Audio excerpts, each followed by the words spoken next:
Okay, what we have here is a 2004, previously an all-wheel drive Astro van. Now it's a 4x4.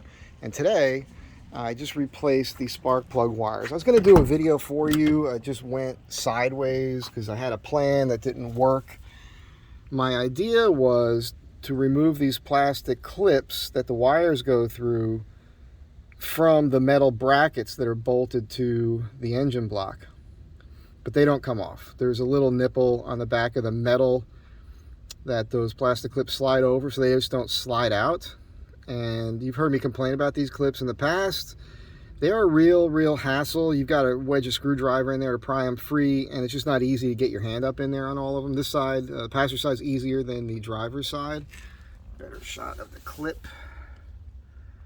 And the flexible part there at the top, that usually will snap free, just break free. It's busted on a few of my others, but it does clip on both ends. So you find that piece, it will pop back in there. Anyhow, I replaced these wires with ACDELCO wires because I replaced the cap and the rotor and the wires when I was in New Jersey. And on the way out on my last trip, I got great gas mileage. On the way back, I got really garbage gas mileage. I did put the Iridium ACDELCO plugs in when I was in Jersey. So I just replaced these, and it seems like it's running pretty smooth. I'm going to drive it around in a bit. Getting the wires off, it's interesting. There's a couple wires that have ends like this. On the, where is it? That's not it. This is it. So on the passenger side, it's the rear spark plug, and on the driver's side, it's the front. Both of those were a real bitch to get off. And on the driver's side, the wire pulled right out. And that was the first wire I pulled out when I tried to replace it when I was in New Jersey. I had to get a pair of pliers in to pull the metal off the end of the spark plug. And then you can see I pulled it right off right there. And I had to cut the rubber off the plug. So when we were doing the job in Jersey, I was at my buddy's garage. He's been a mechanic forever.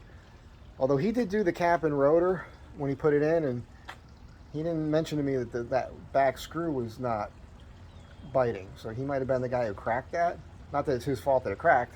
We all think it was original to the van. We think that that was the original distributor, almost probably 200,000 miles ago. I probably have over 200,000 miles on this van. It's like 198, but with the bigger tires, the odometer doesn't read correctly, so I'm sure I'm over 200,000 now. Anyhow. When we did it, we started putting it back together. He couldn't find his dielectric grease. We found it halfway through the project. So the wires, the plug wires that went in on the driver's side were put in without the dielectric grease. That might have been a bit of the problem. So when I did it this time, I really crammed that stuff in there. And I figured the other day when I put the new cap on, I put the dielectric grease at the top, and they came off real easy at the cap. So a little lubricant is going to make it easier for the next guy down the road.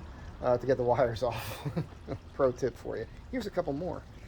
The first thing you have to do is remove this rubber shield that goes in here. It goes in these little holes in the frame, the body of the vehicle. And to do that, it's real helpful. Boy, it'd be real helpful if I had everything in front of me before I start a video, wouldn't it? It's real helpful to have one of these. Pro tool there. Pries everything off. This little thing slides up and down. Give you the right leverage for that. Also, with the lift, you can reach right in here and get to your spark plug wires. Makes life easy. There's more room in here right now because I jacked up the van, which is another tip. You're going to, it makes it easier if you could turn the tires so you can get more room inside the wheel well to do the work. And when you pull the wires, you can't start the vehicle to turn them. So if you just jack up the front end, you can just turn the wheels. Real easy. Makes life easy.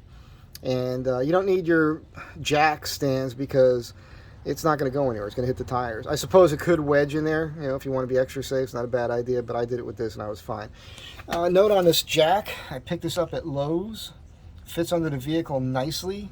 Always have a block of wood with you. Usually have a couple in the van. But I had a little issue. When I took it out of here today, I noticed that it was full.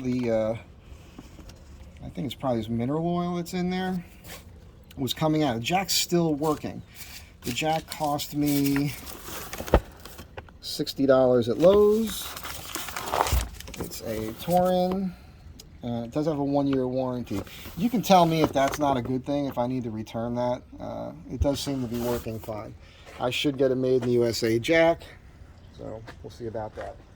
Who knows where that one's made. Anyhow, you pull the rubber, jack up the vehicle, and you can rotate the tires so that you can get in there and work easier. Like I said, the clips are just kind of a pain in the butt, but it's done. It does seem to be running smoothly. Here's your upper control arm. You know, it does have the ball joint flip, they call it, where we mounted the ball joint on the underside. You can see in here that the ball joint, the control arm bushings have been replaced. There's grease on them because they squeaked quite a bit when I first got them. Here's one of the body spacers from Journeys. Here's the front one. You can all see the relocation kit for the bumper that they install. Just a good look at the area under here. And that's it for now. So, don't know if this was helpful or not. I hope it was. I really wanted to do a full video from start to end. I was in the middle of it and those clips did not come off. I was like, well, screw it. That's the end of that. But I don't think it makes sense to do a video on the reinstall. Should I do that? No, I'm not going to do it. You can figure it out on the doghouse. So have a good day. Be good to each other. And bye.